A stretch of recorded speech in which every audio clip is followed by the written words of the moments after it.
ustedes observaron, lo que Pablo va a hacer a partir del versículo 6 en adelante es hacer una apología de la fe. Es decir, Pablo va a defender la doctrina de la sola fe, lo que nosotros llamamos como sola fe, y lo va a hacer como el único medio de justificación delante de Dios. Pablo está bien consciente que si hay algo que puede ayudarnos a ser usado como un instrumento para alcanzar esa justificación, pues es la sola fe. De esta manera Pablo va a utilizar también a Abraham como el modelo de esta gran verdad de la sola fe. Así que esto va a contrastar, por supuesto, con las obras, con el legalismo, con el orgullo humano que había en las iglesias de Galacia, y va Pablo a revirar para que apunte todo hacia Cristo como el cumplimiento de la promesa. Ese, diríamos, es en términos generales el propósito de lo que Pablo está escribiendo en los versículos 6 al 9. Y ustedes recordarán que cuando Pablo escribe esto, le escribe a una iglesia que se ha desviado de la verdad. Una iglesia que se ha desviado por los judaizantes, una iglesia que enseñaba que la fe de Cristo no era suficiente. Estaba bien, no es que ellos negaran, los judaizantes, la fe, decían está bien la fe de Cristo, pero la fe en Cristo no es suficiente sin la observancia de la ley. Para ellos era importante tanto la fe en Jesucristo como la observancia de la ley. Lastimosamente para el apóstol Pablo esto era un desvío de la verdad. Este era un error tan terrible que ocurrió en el primer siglo y que estaba diseminándose en todas las iglesias de Galacia y en muchas otras congregaciones más, porque los judaizantes no estaban contentos con la doctrina de la sola fe. Para ellos era imposible, era insuficiente la sola fe en Jesucristo. Ellos insistían tanto en que la gente volviera a las obras de la ley de Moisés. Y este error del primer siglo, déjenme decirles que no es exclusivo de la antigüedad.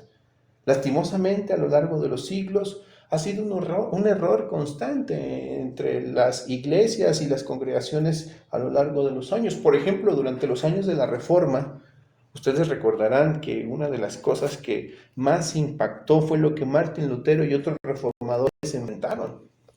Ellos se enfrentaron a una iglesia institucionalizada que estaba reemplazando la sola fe con otra clase de sistema basado en los méritos y en las obras humanas. Para las iglesias institucionalizadas en los días de Lutero y en los días de otros reformadores, la sola fe solamente era un eco que quedó atrás.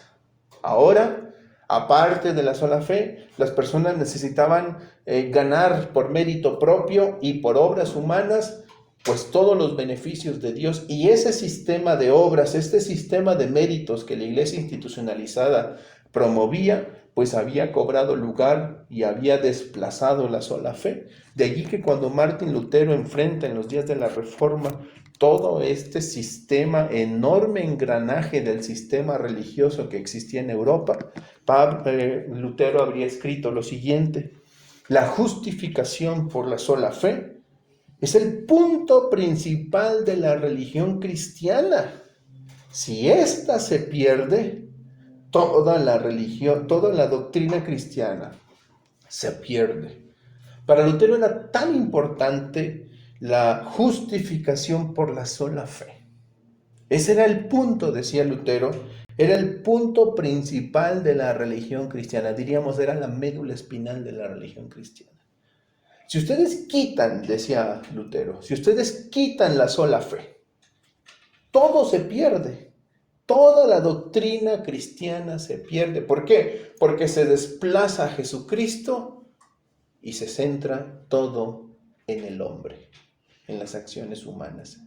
Entonces esto pierde completamente el sentido de la verdadera religión cristiana, decía Lutero. Ahora, aquí hay una pregunta importante que, por supuesto, surge cuando reflexionamos sobre la sola fe. Y es cuando entonces nos preguntamos, ¿cómo puede ser posible que un pecador pueda ser declarado justo delante de un Dios que es santo? Esa es una pregunta que surgía desde los primeros años del cristianismo. Por ejemplo, en las iglesias de Galacia, seguramente los judaizantes se preguntaban eso.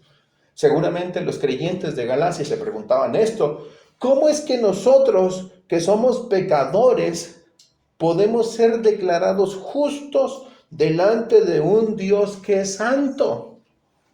Los judaizantes, por ejemplo, respondían, ok, para que tú seas declarado santo o justo, perdón, delante de un Dios santo, tú necesitas hacer esto, tú necesitas hacer aquello, tú necesitas volver a las obras de la ley, debes de comenzar por circuncidarte, debes de comenzar a guardar los días de reposo, las lunas nuevas, las fiestas solemnes, debes de guardar ciertas dietas, debes de abstenerte de ciertos alimentos. Y esto, hermanos, es algo que se popularizó en el siglo I. En la carta a los colosenses, Pablo cita a los judaizantes que decían, no comes, no bebas, ni aún toquéis. O sea, era un absurdo. Al final era una imposición de cosas y de demandas que la iglesia tenía que sujetarse a fin de mostrarse justos ante Dios. Por eso es que esta pregunta era muy relevante en el siglo I. La iglesia también se preguntaba lo mismo. ¿Cómo podemos nosotros, que somos pecadores, presentarnos justos ante Dios? Y tenían, por un lado, en un extremo, la voz de los judaizantes, que les repetían insistentemente, vuelvan a las obras de la ley, vuelvan a las obras de la ley. Hagan esto, hagan aquello, compórtense de esta manera, absténganse de estos alimentos, vuélvanse a las obras de la ley. Eso los va a hacer justos ante Dios. Pero luego al otro extremo estaba el evangelio que predicaba Pablo, el evangelio que les decía a los pecadores, ustedes no pueden hacer nada para mostrarse justos ante Dios. No hay nada que puedan hacer ustedes, no hay nada en ustedes, ni nada que puedan hacer ustedes para mostrarse justos ante Dios. Solo hay algo que pueden hacer: confiar en lo que hizo Jesucristo. Ese era el evangelio predicado por Pablo. Un evangelio que se basaba en la sola fe, en el solo Cristo, en la sola obra de Cristo Jesús y en esa sola fe que por medio de ella era recibido el beneficio de ese solo sacrificio que Cristo Jesús hizo. Entonces, esa pregunta tenía que ser abordada por los creyentes y tendría que ser respondida por los apóstoles, y los apóstoles, incluyendo Pablo, respondían que no era por las obras, sino por la fe. Entonces lo que va a hacer Pablo es que va a responder esta pregunta a lo largo de los versículos que veremos, y lo va a hacer de una manera asombrosamente magistral. Va a hacer una apología a la sola fe Pablo, y esta apología a la sola fe lo va a hacer de manera magistral usando, por ejemplo, al más grande ejemplo y al más solemne ejemplo que podían tener los judíos y también los gentiles, que por lo menos los gentiles respetaban, y me estoy refiriendo al ejemplo de Abraham. Pablo va a tomar el modelo de Abraham y va a evaluar cómo es que Abraham, siendo un pecador, pudo mostrarse justo ante Dios. Cómo Abraham no fue justificado por sus obras, sino por el creer en la promesa de Dios, lo cual para Pablo establece el principio eterno de la sola fide, de la sola fe. Entonces, pues vamos a ver cómo Pablo hace esta apología a la sola fide o a la sola fe a partir del argumento histórico de la vida de Abraham. ¿Sí? Muy bien, entonces, ¿qué les parece si vamos al versículo 6? Y recuerden, esta pregunta es importante responderla, hermanos. ¿Cómo puede un pecador ser declarado justo delante de un Dios que es santo? Pablo responde: por la sola fe. ¿Y qué va a hacer Pablo para defender este argumento? Argumentar a partir del ejemplo de Abraham. ¿Qué pasa con Abraham? ¿Por qué Abraham? Porque por supuesto Abraham era un personaje sumamente amado, sumamente querido entre los judíos y sumamente respetado incluso entre los gentiles. Así que tanto para judíos como para gentiles, Abraham era un personaje importantísimo, no era cualquier personaje Abraham. Entonces Pablo va a tomar la vida de Abraham y va a decir, bueno, ¿y qué pasó con Abraham? Veamos qué pasó con Abraham, ¿sí? Y lo primero que vamos a observar en el versículo 6 es la fe de Abraham, justamente.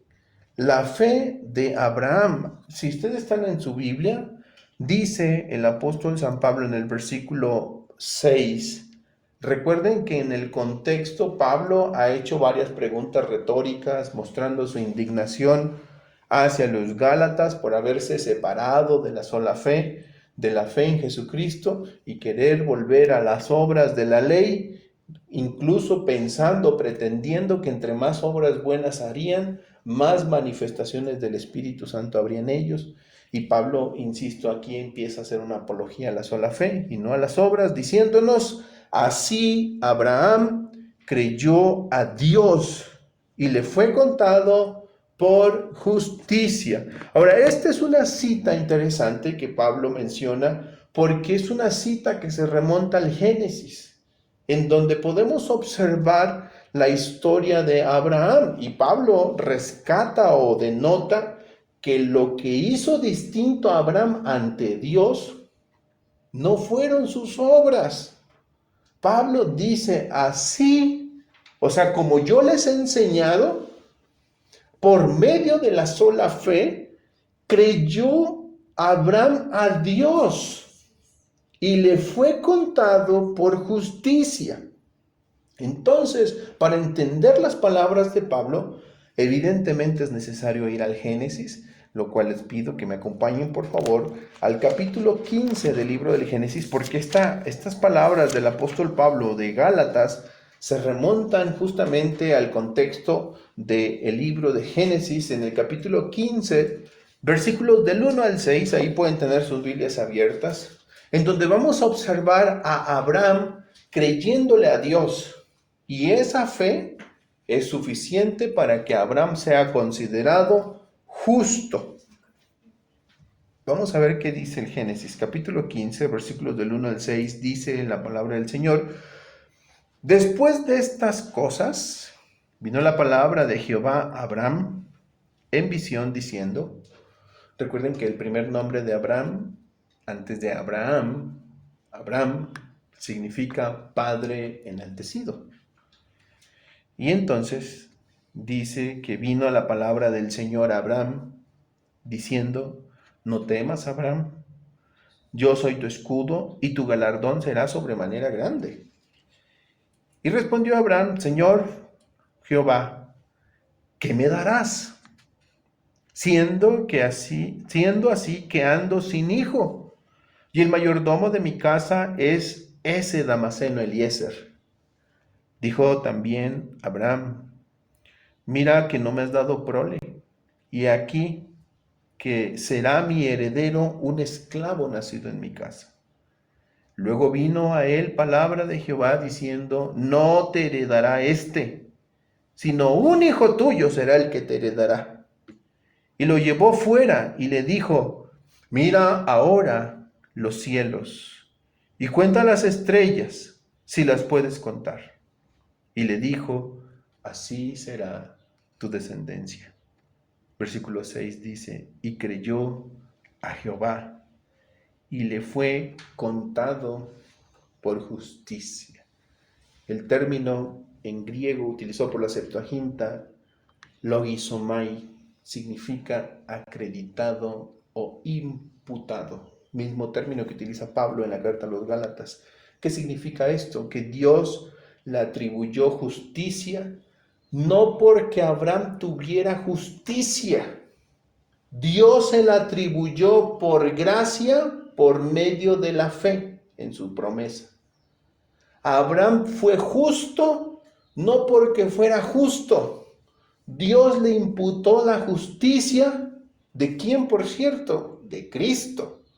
Dios le imputó la justicia a Abraham por gracia mediante la fe. Ahora, si ustedes recuerdan, Abraham tendría 75 años cuando esto sucedió.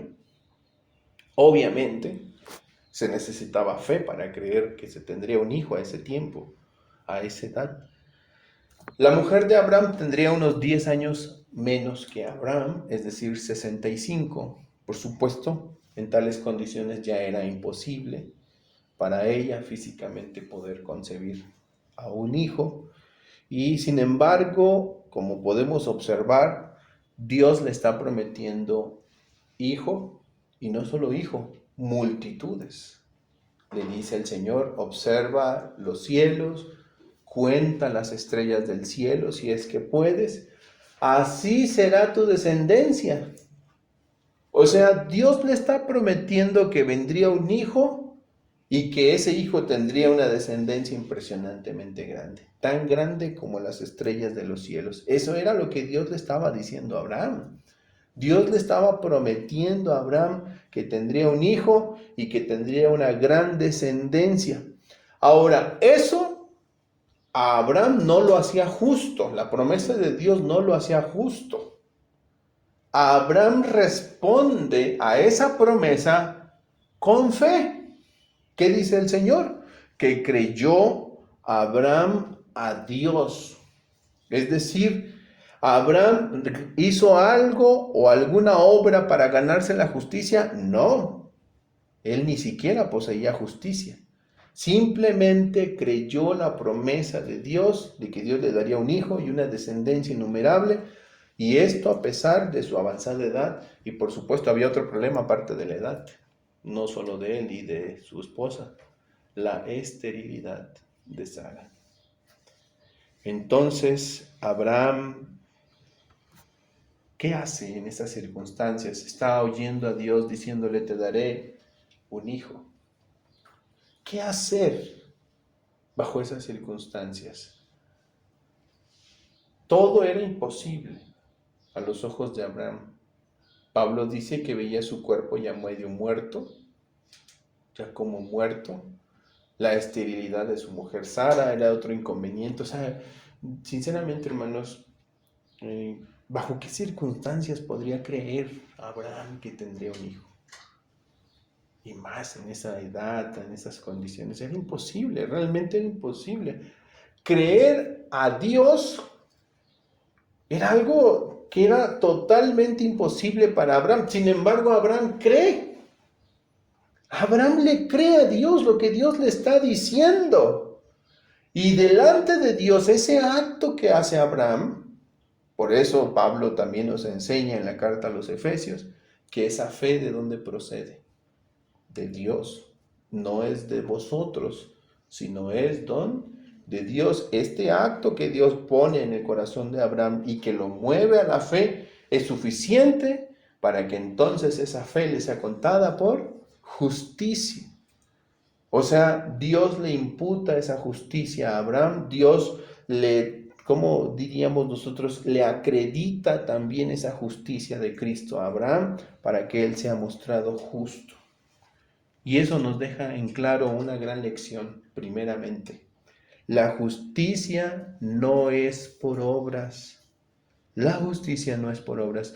En la carta a los Romanos, si ustedes me acompañan nuevamente, otra vez Pablo, siguiendo el mismo argumento de Abraham, del ejemplo de Abraham, que por supuesto era un ejemplo tan importante y tan recurrente en las argumentaciones de Pablo debido a la importancia.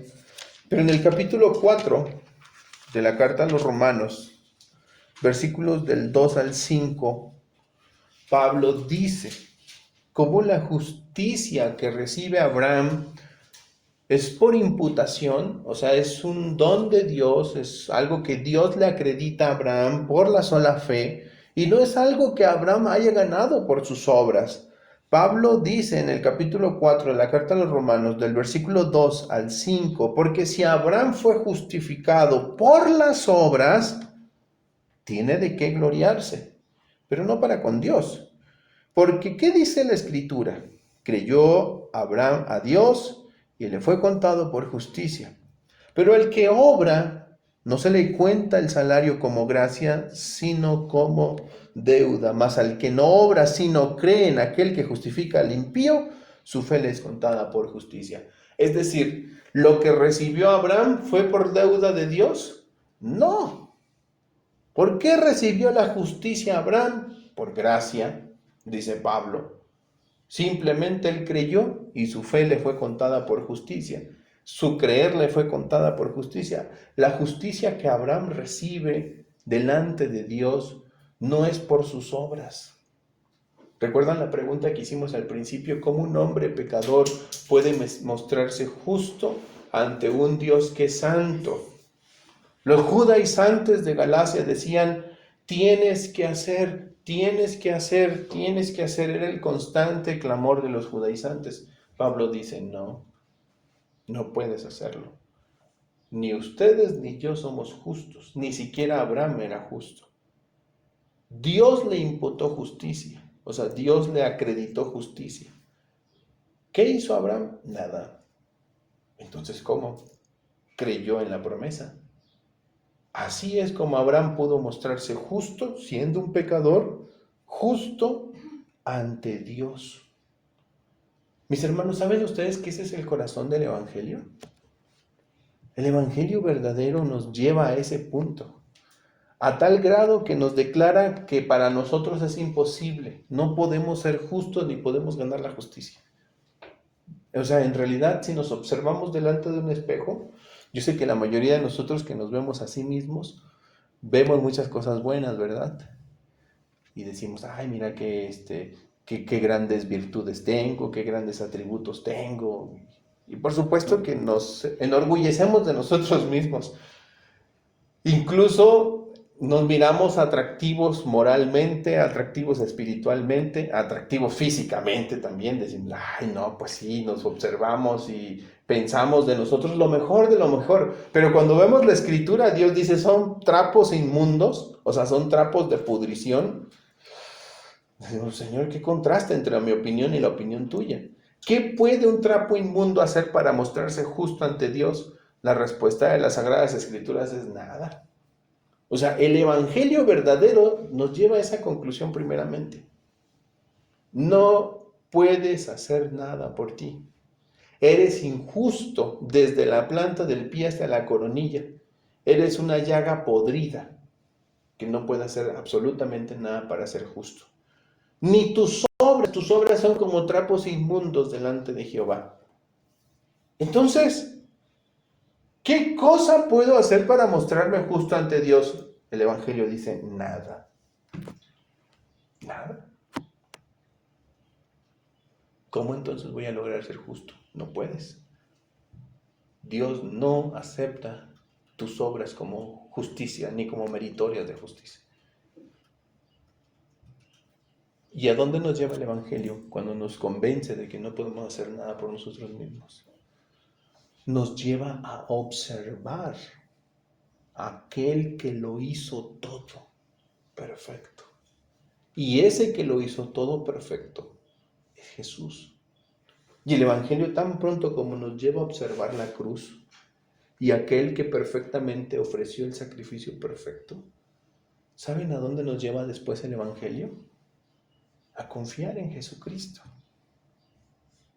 A reconocer que no podemos nosotros ser justos y que lo único que podemos hacer es confiar en Jesucristo.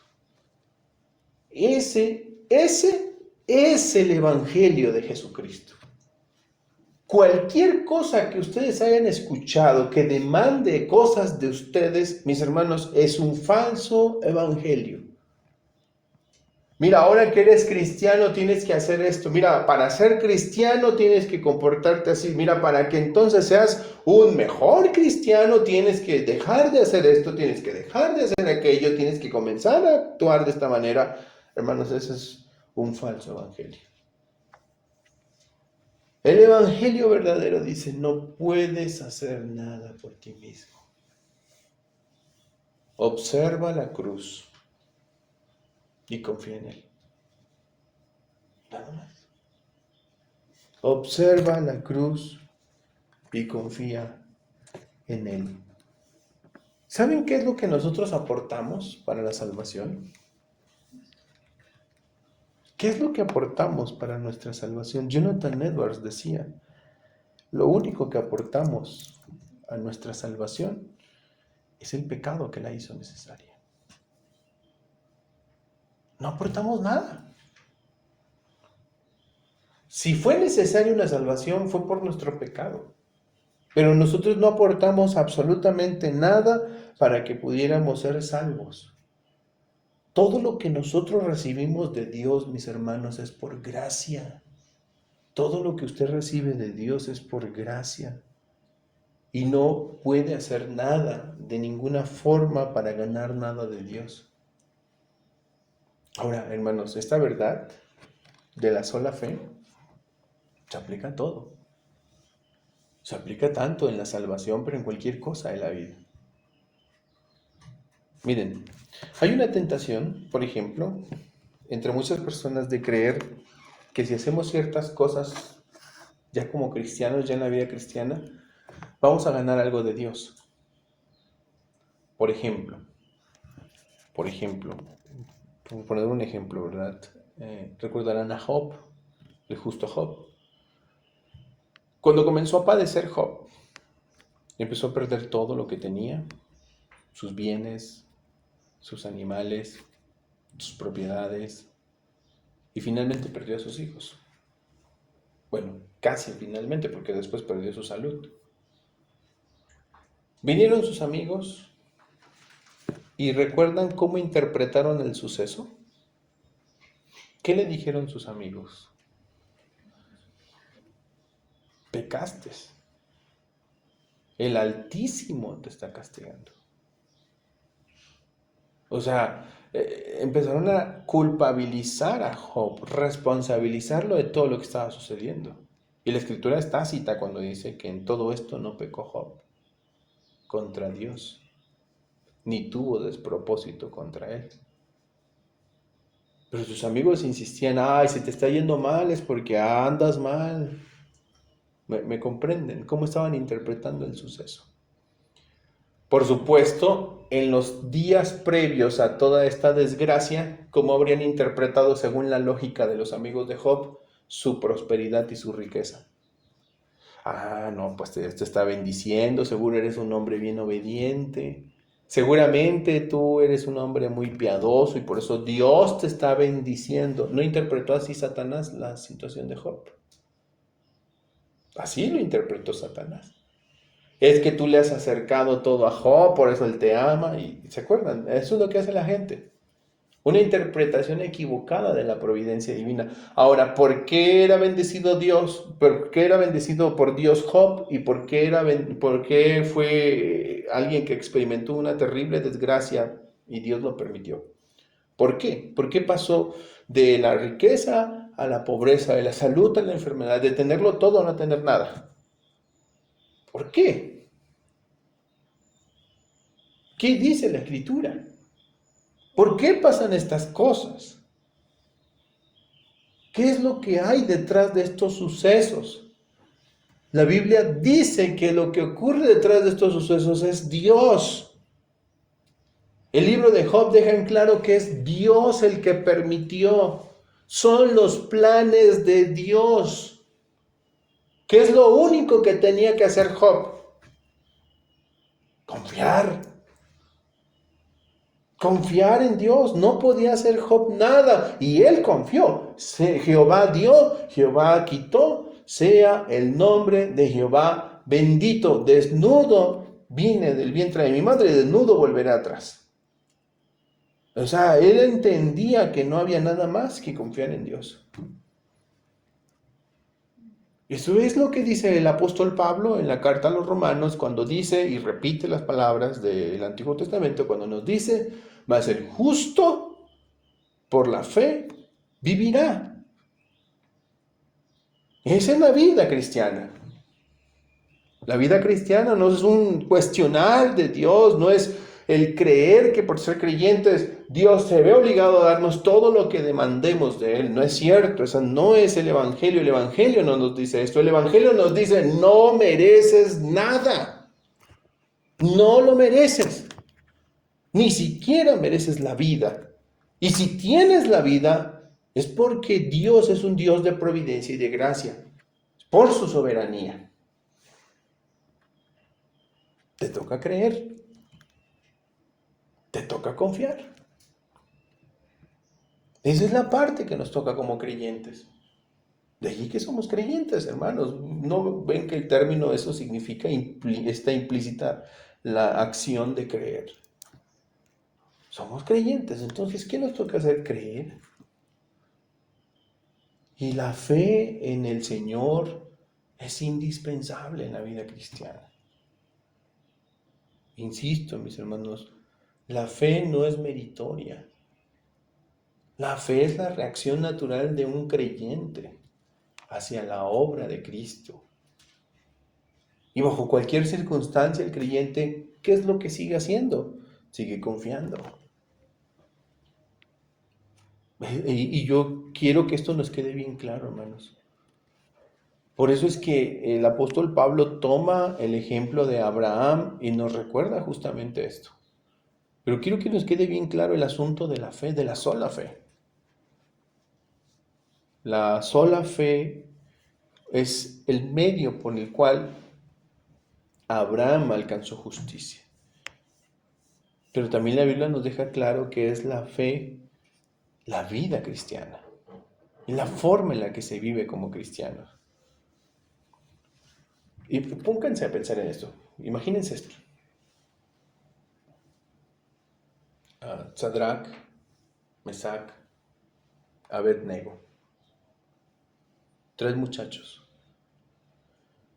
que fueron condicionados. ¿Sí? ¿Cuál era la condición que les había puesto el rey?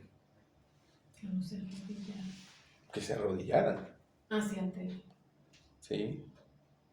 Al sonido del tambor, de la flauta, de todo instrumento de música, se arrodillaran ante lo que representaba ese rey, ¿verdad?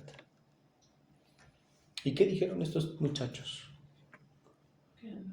No lo haremos.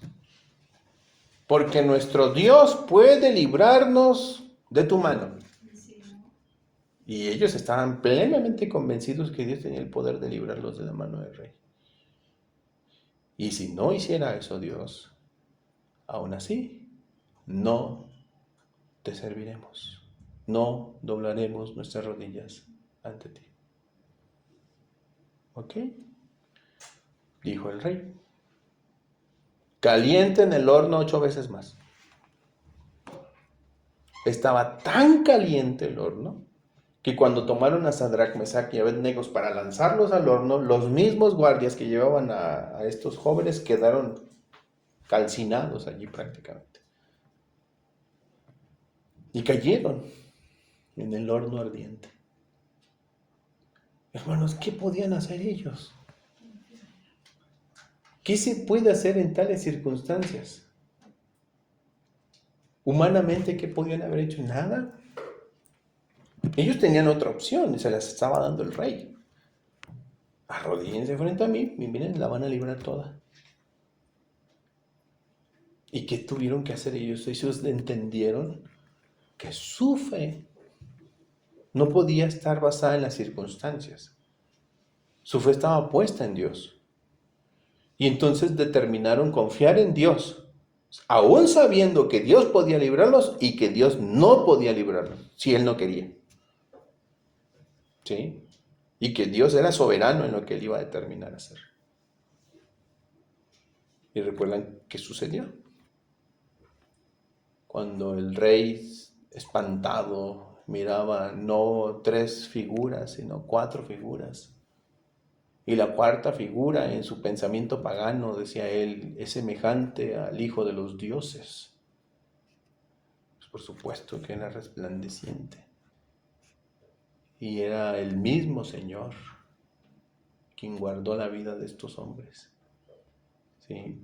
¿Qué tenían que hacer ellos en ese instante?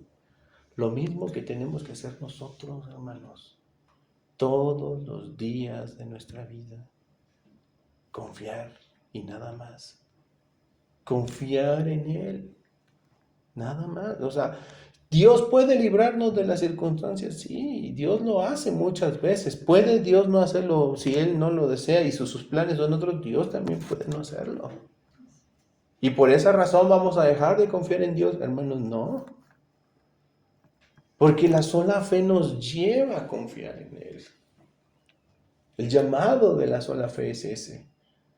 Y podemos observar ejemplos como el de Abraham, como el de los jóvenes, como el de Daniel, como el de los judíos en los días de los muros de Jericó, cuando Josué, encabezando todo este movimiento estratégico que Dios le había dado, los muros de Jericó cayeron en ese día. Y Pablo, cuando recordaba todos estos incidentes que se dieron en el Antiguo Testamento, dijo, esto es por la fe. No es por otra cosa, esto sucedió por la fe. Por la fe esto, por la fe aquello. Empieza a citar una serie de asuntos que se dieron por la fe. Y hermanos, es que es lo que está diciendo Pablo, le está diciendo a los Gálatas. ¿Por qué Dios consideró a Abraham justo siendo un pecador? Porque le creyó a Dios. Y su fe le fue contada por justicia. No es por lo que Abraham hizo. No fueron sus obras. De hecho, Abraham era un pagano común y corriente. ¿De dónde venía Abraham? De Ur de los Caldeos, una de las ciudades más idolátricas de aquel tiempo. Es más, esto es una especulación totalmente mía, pero los primeros altares que Abraham hace, seguramente los hace a modo de las adoraciones idolátricas que había en Ur de los Caldeos. Pero lo hace él, y dice la Escritura que el día que Dios habló con él le creyó a Dios. Un Dios que le dijo, vete de tu casa, de tu tierra, de tu parentela, a la tierra que yo te mostraré. Hermanos, eso es fe. Y tomó a su esposa, tomó sus cosas y se fue a un lugar donde no sabía, donde Dios le mostraría que llegaría. ¿Qué es eso? Es fe. No en vano la Escritura lo podemos observar como si fuera el padre de la fe. ¿Por qué? Porque es el hombre que manifestó fe constantemente, un hombre ordinario, que se mostró justo ante Dios, no porque hiciera cosas extraordinarias, sino por la fe, simplemente.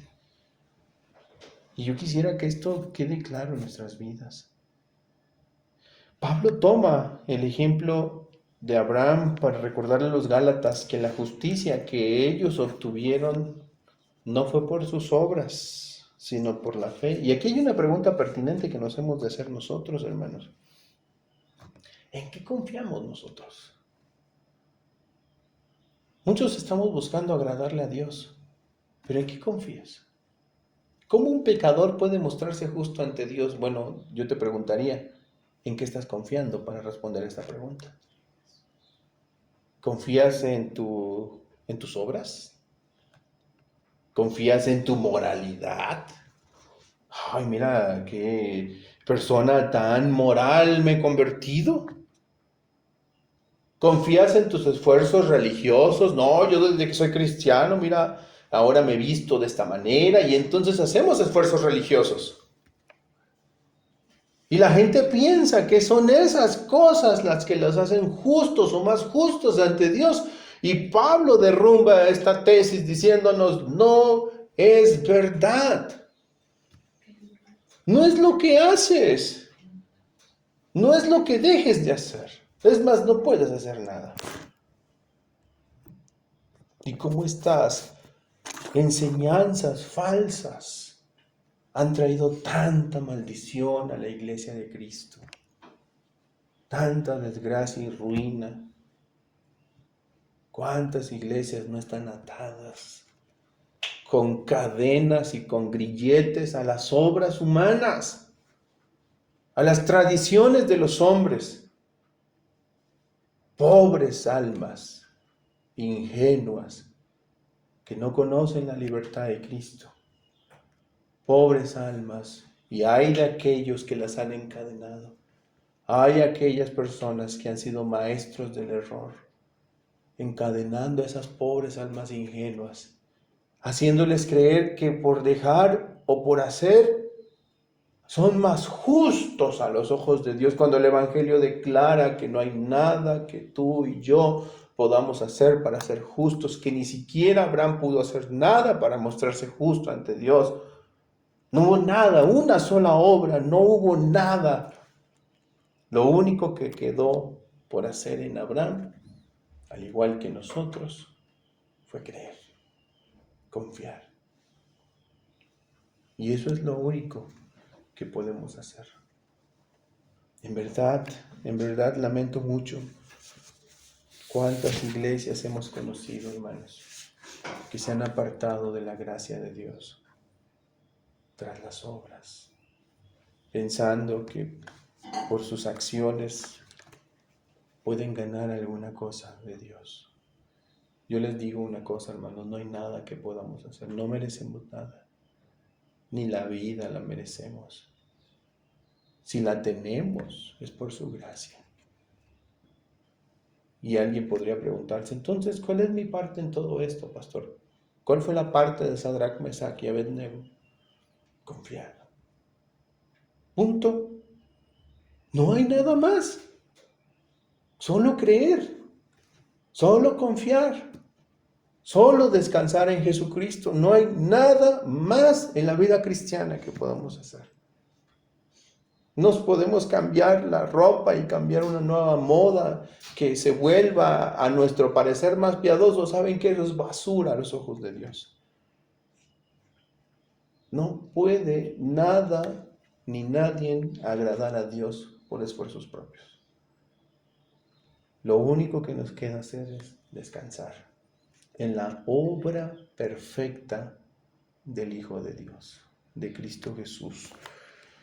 Es más, Pablo, continuando con el argumento que está dando en esta apología a la sola fe, nos declara en el versículo 7 que por esa sola fe, los creyentes, los cristianos, pasa algo en ellos por esa sola fe. La misma fe de Abraham, esa misma actitud de fe que hubo en Abraham, hace que los creyentes reciban algo. Dice Pablo, sabed por tanto que los que son de fe, ¿a qué fe se refiere? Pues a la misma fe de Abraham, a esa fe que solamente confió en la promesa de Dios. No es una fe que hizo otra cosa más que confiar en la promesa de Dios. Sabed por tanto que los que son de fe, dice San Pablo, estos son hijos de Abraham. Noten esas palabras tan impresionantes, escandalosas para cualquier judío, por supuesto. Sabed, por tanto, que los que son de fe, estos son hijos de Abraham. ¿Saben que en los días en los que Pablo dice esto, había una confusión respecto a los hijos de Abraham? Por ejemplo, ustedes recordarán en el Evangelio de Juan, y yo voy a ir ahí para que les voy a compartir la lectura, Juan capítulo 8, versículos 39 al 44, había una confusión entre los judíos del primer siglo, bueno, y no solo del primer siglo, realmente en el primer siglo se registra este incidente, que era mucho más añejo de eso, pero en el Evangelio de Juan, por ejemplo, Juan lo registra durante el primer siglo, y esta actitud era ya la actitud ordinaria de los judíos.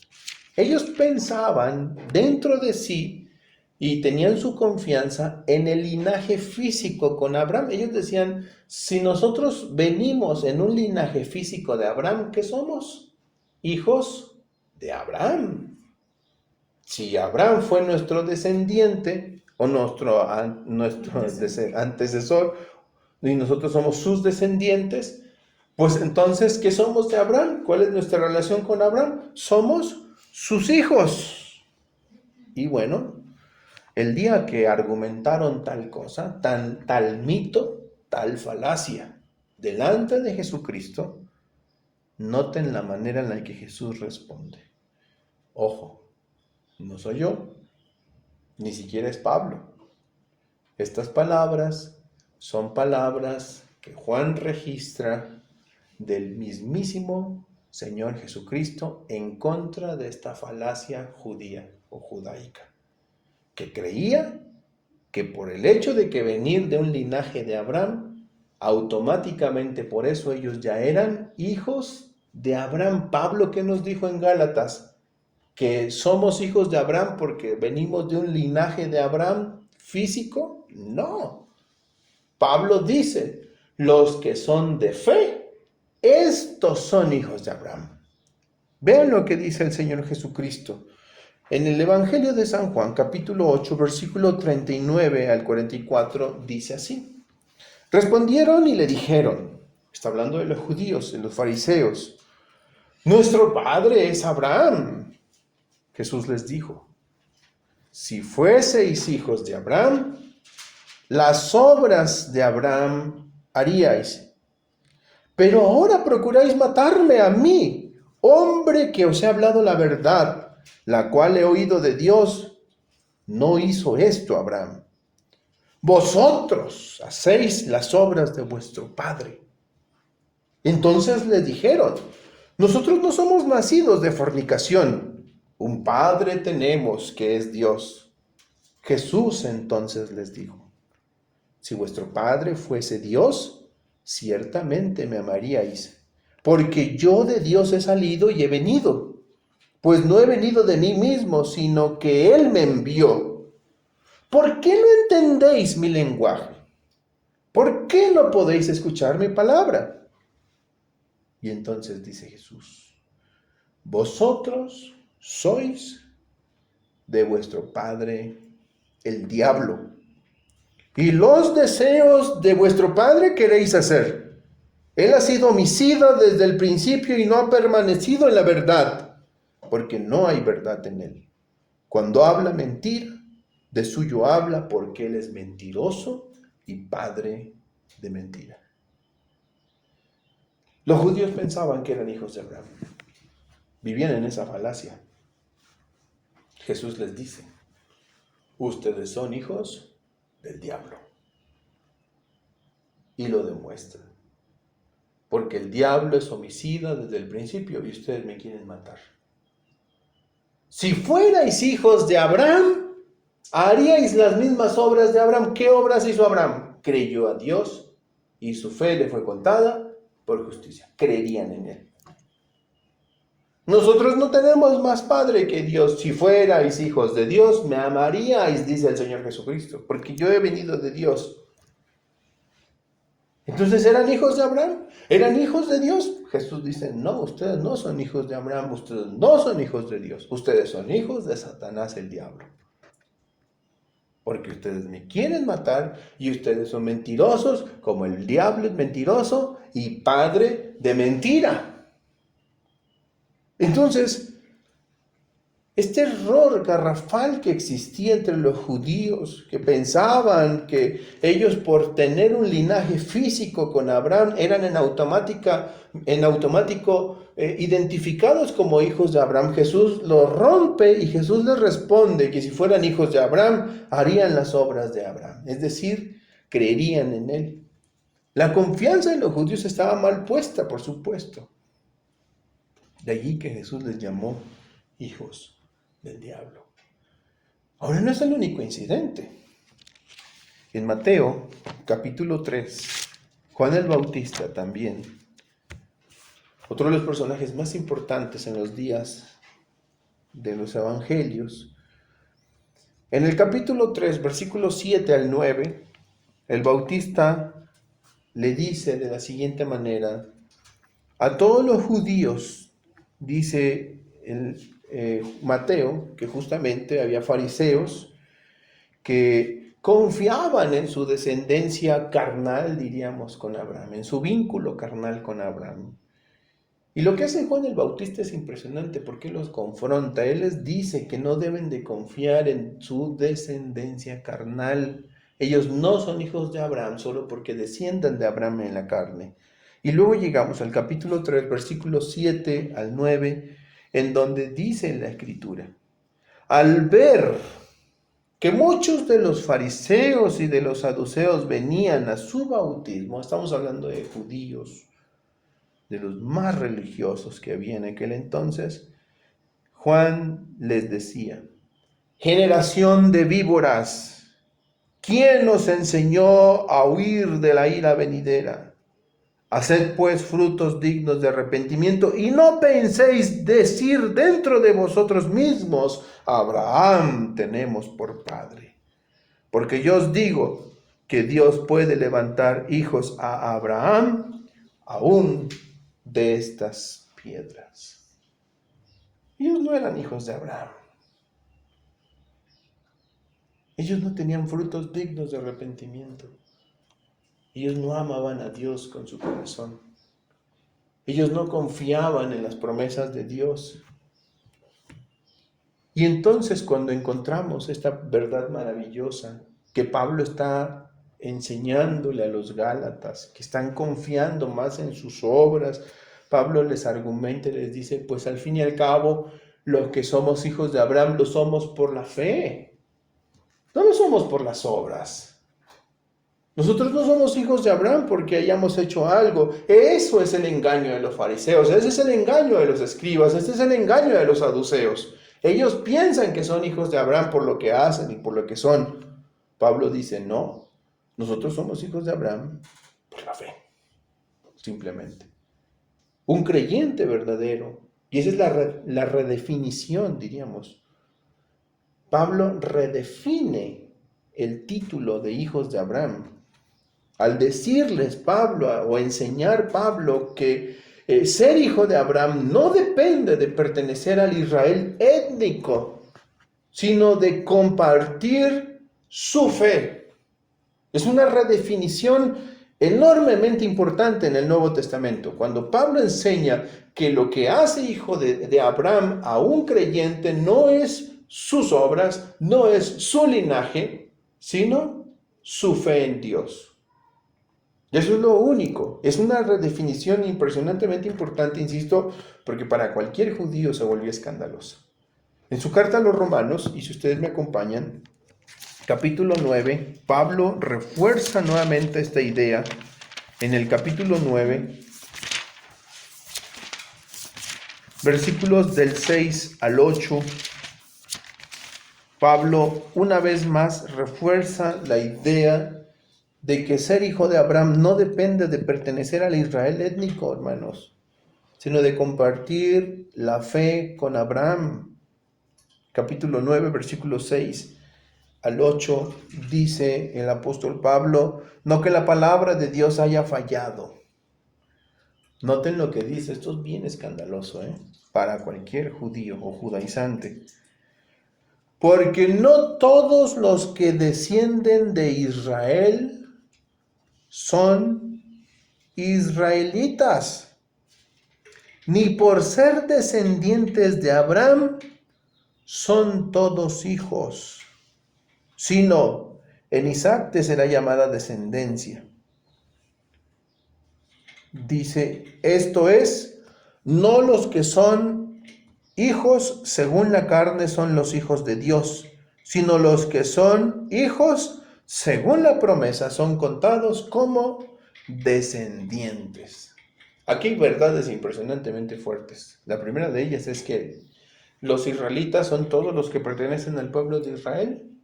Pablo dice, no todos los israelitas son de Israel. No todos los que descienden de Israel son israelitas. Y luego Pablo dice que tampoco los que son del linaje de Abraham son hijos de Abraham. ¿Quiénes son hijos? ¿Quiénes son israelitas? Los hijos según la promesa. O sea, recuerden esa promesa que Dios le hizo a Abraham. En ti serán benditas todas las familias de la tierra. Todos esos que pertenecen a esa promesa son hijos de Dios. Aquellos que por la fe se han acercado a la simiente prometida, que han confiado en la simiente que Dios prometió.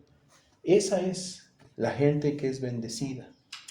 Ahora, hermanos, si no es el linaje lo que nos une a Abraham, sino la fe, ¿por qué no dejamos de confiar en tantas cosas que como individuos nos proponemos a nosotros mismos? Estoy hablando de tradiciones, de la herencia cristiana o de tantos rituales que la gente hace para querer estar bien con Dios. ¿No deberíamos desechar toda esa clase de pensamientos que se aferran a las obras humanas.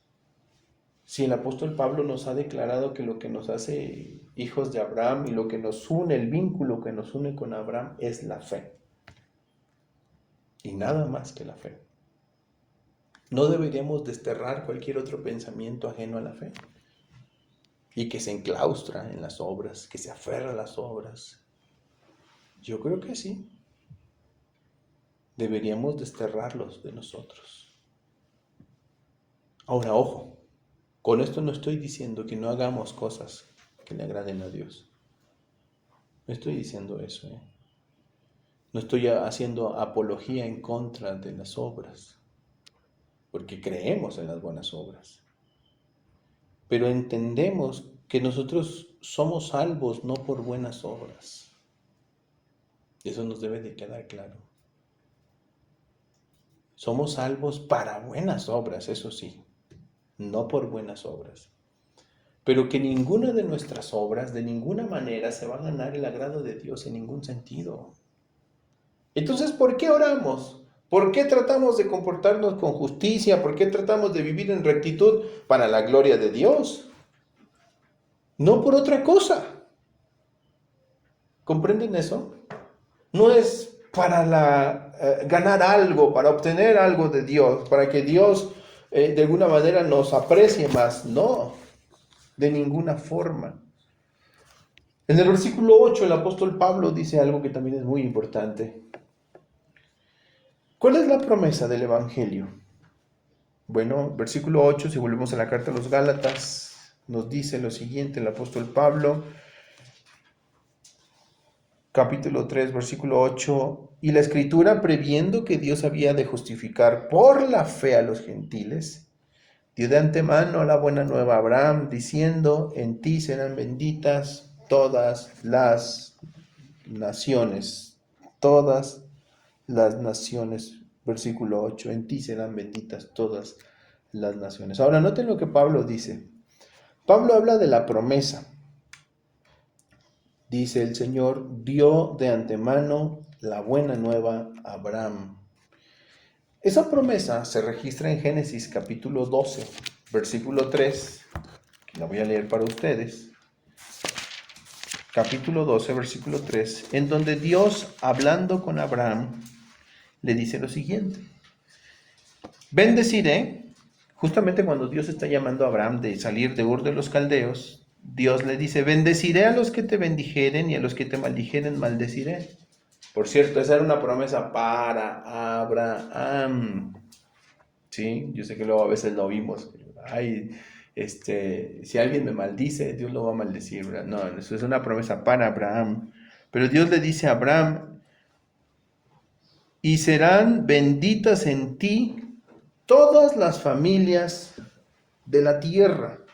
Serán benditas en ti todas las familias de la tierra. Dios le está prometiendo a Abraham que él sería, o que en él más bien serían bendecidas todas las naciones o todas las familias de la tierra.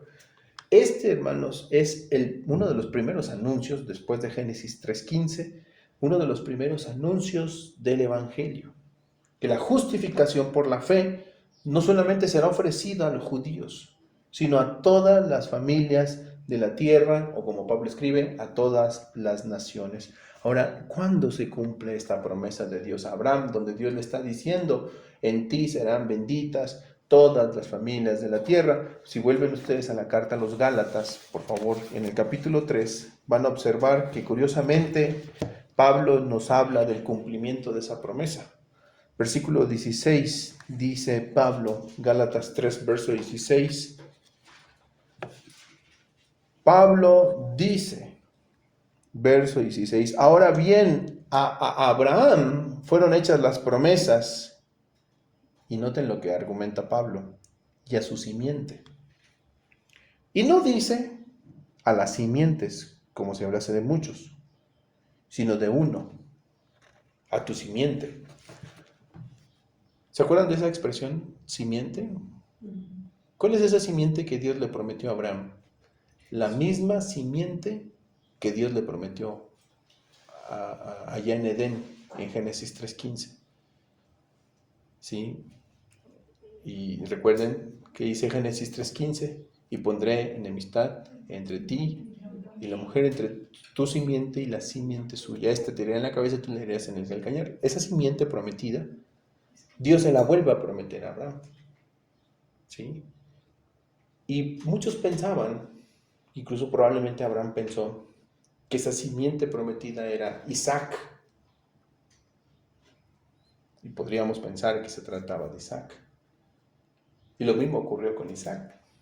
Tal vez Isaac pensó que se trataría de su hijo Jacob. Y sin embargo, la simiente prometida no fue Isaac, no fue Jacob, no fue Judá, no fue Rubén, el primogénito. ¿Quién fue? No fue Moisés. Tal vez Satanás pensó que se trataba de Moisés, esa simiente prometida. Y por eso es que cuando él nace intenta destruir a Moisés en ese infanticidio terrible que se da en aquel tiempo. Pero Pablo razona y dice, no fueron ellos. ¿Quién es la simiente prometida de Abraham que Dios le prometió? Pablo dice en el versículo 16, sino de uno, y a tu simiente, la cual es Cristo. La simiente prometida es Cristo Jesús, dice Pablo. Y la Escritura, previendo que Dios había de justificar por la fe a los gentiles, le dio, debido a que esa fe, esa sola fe traería justicia, no solo para los judíos, sino para los gentiles, Dios lo anticipó dándole esa promesa, esa buena nueva a Abraham, en el Génesis, donde veíamos, diciéndole, en ti serán benditas todas las familias de la tierra, y esa simiente prometida, San Pablo nos dice, es Jesucristo. Esa simiente que Dios prometió en el Edén, que Dios le prometió a Abraham, que Dios siguió prometiendo constantemente y recordando que vendría una simiente. Esa simiente no fueron muchas, sino fue una. Y esa simiente es Cristo Jesús. Y bendito sea Dios, mis hermanos, porque Jesús es la simiente de Abraham y Jesús es el medio por el cual todas las naciones reciben la bendición. Así que cuando pensamos en esto, nos damos cuenta que la reconciliación con Dios no es un privilegio reservado a un grupo étnico como los judíos, sino es un regalo para ¿quiénes? Para todos aquellos que por la fe están en Cristo. Dios había de justificar por la fe a los gentiles. ¿Qué une a los gentiles con los judíos? La fe. ¿Qué une a los gentiles con Abraham? La fe. ¿Qué une a los gentiles con Cristo? La fe. ¿Qué une a los gentiles con Dios? La fe. Siempre es la fe. No son las obras. Vean el argumento de Pablo a los Gálatas. Ellos insistiendo en volver a las obras y Pablo les dice, es que se van a perder de todo. Si ustedes vuelven a las obras, están perdiendo todo, incluyendo la bendición de Cristo. Así que, hermanos, de verdad, quien no alcanza a entender la doctrina de la sola fe, de verdad necesita volver al Evangelio. Si no entendemos la doctrina de la sola fe, necesitamos el Evangelio de Cristo. Porque la sola fe nos mueve finalmente a buscar solo a Cristo. Y permítanme terminar con el versículo 9 con el que termina Pablo, diciéndonos lo siguiente: de modo que los que son de la fe, contrario a las obras, contrario a la circuncisión, contrario al guardar días, fiestas, ritos, de modo que los que son de la fe, ¿qué pasa con ellos? Gentiles y judíos, ya no importa. No importa, porque tanto judíos como gentiles son unidos por la fe a Abraham y por tanto a Dios. Y son mostrados justos, aun siendo pecadores, son mostrados justos ante un Dios santo por la fe. ¿Qué ocurre con ellos? Versículo 9, Gálatas 3, versículo 9. De modo que los que son de la fe, ¿en qué condición quedan? Son bendecidos con el creyente Abraham. ¿Qué ocurre entonces con la vida de los creyentes? De los creyentes, no de los hacientes o de los hacedores. ¿De quién? De los creyentes. De los creyentes. ¿Qué es lo que ocurre con ellos? Dice Pablo, son bendecidos con el creyente Abraham. Y esto implica algo importante, hermanos. ¿Cuál es la naturaleza de esta bendición? Si yo les digo, hermanos, nosotros somos personas altamente bendecidas por Dios. ¿Tú le dices eso a la gente del mundo? La gente del mundo no lo cree. ¿Saben por qué no lo creen? Porque no son ricos, porque no tienen carro nuevo, porque no tienen casa grande.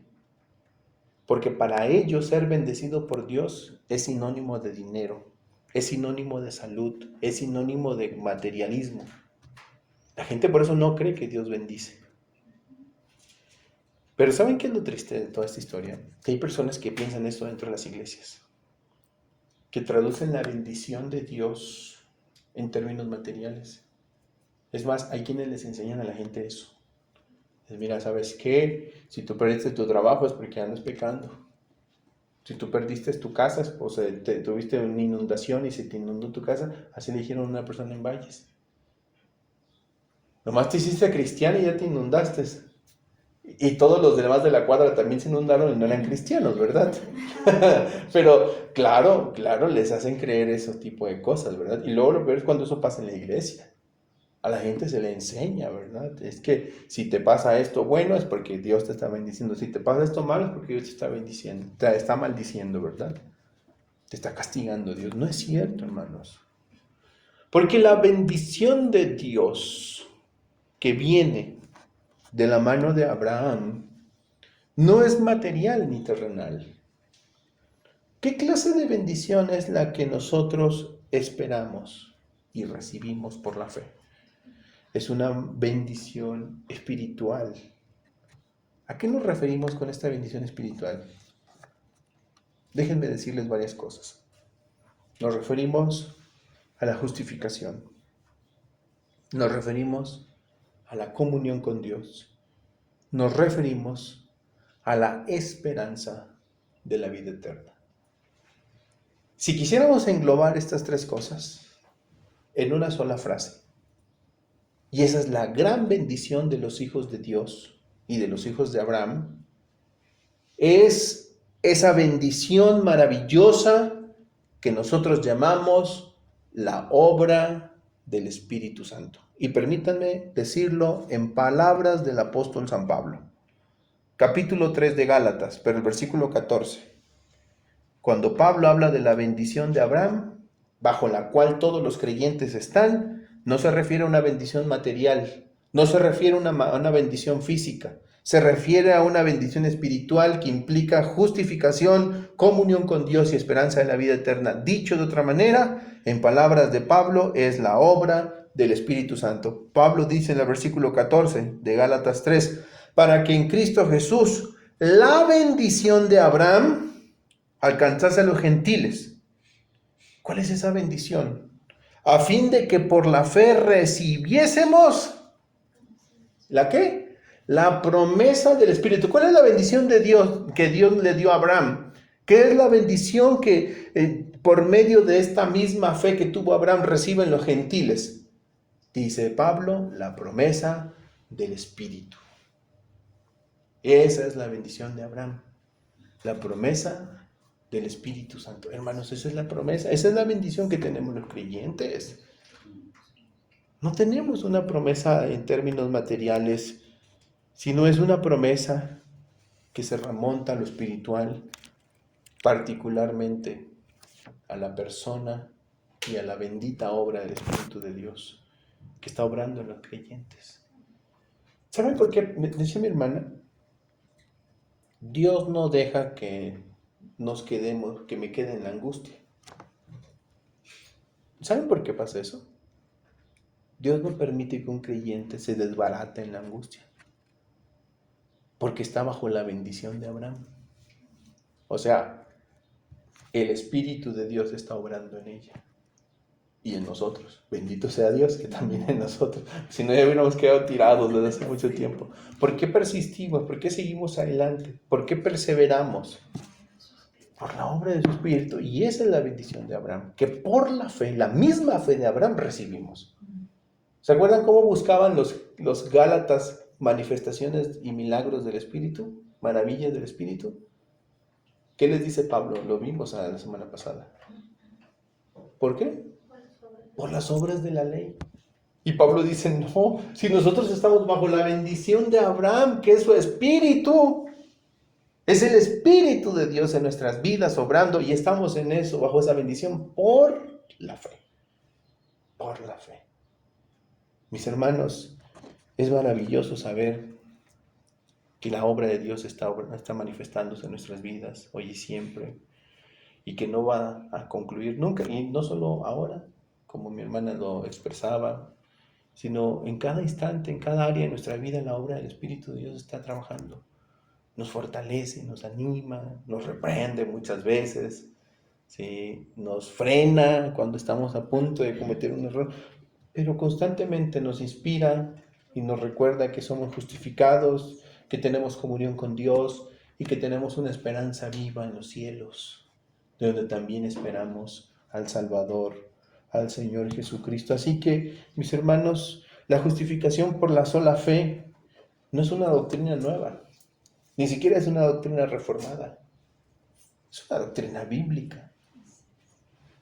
Que la doctrina reformada trate de entenderlo, claro, pero es una doctrina bíblica. Es más, es el plan eterno de Dios. ¿Recuerdan del plan eterno? El plan eterno de Dios es la fe. Y Abraham es el modelo de esta verdad y Cristo es el cumplimiento de esa promesa.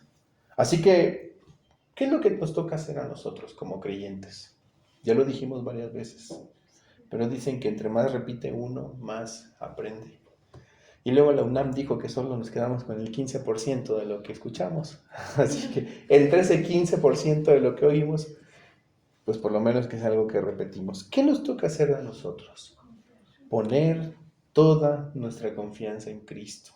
Descansar en su obra, creer en sus promesas, mis hermanos. Vivir como Abraham. ¿Cómo vivió Abraham? Caminando por la fe y compartiendo también las buenas nuevas, por supuesto. Y eso es lo que tenemos que hacer. Vivir por la fe. Recordando que la bendición de Abraham es nuestra en Cristo. Y que por Cristo somos hechos justos, somos hechos hijos de Dios y somos hechos herederos de todas las promesas de Dios. Bendito sea Dios, ¿verdad? Y todo esto por la sola fe. ¿Qué obra ganó esto? Las nuestras no. La obra de Cristo. ¿Y qué le toca hacer al creyente? Salga el sol, llueva cántaros, como decimos aquí, en salud, en enfermedad, en la riqueza, en la pobreza. Aún así le dice juez a los que se casan, ¿verdad? Pero eso lo digo a ustedes. Es verdad, hermanos. ¿Qué les toca hacer a ustedes? Confíen en su Señor. Descansen en sus promesas. ¿Y hay algo más que hacer, pastor? No, nada más. No hay nada más que hacer. Esa es la vida cristiana. Y el justo vive por la fe. ¿Sí? Que Dios nos ayude a confiar en Jesucristo. Vamos a ver.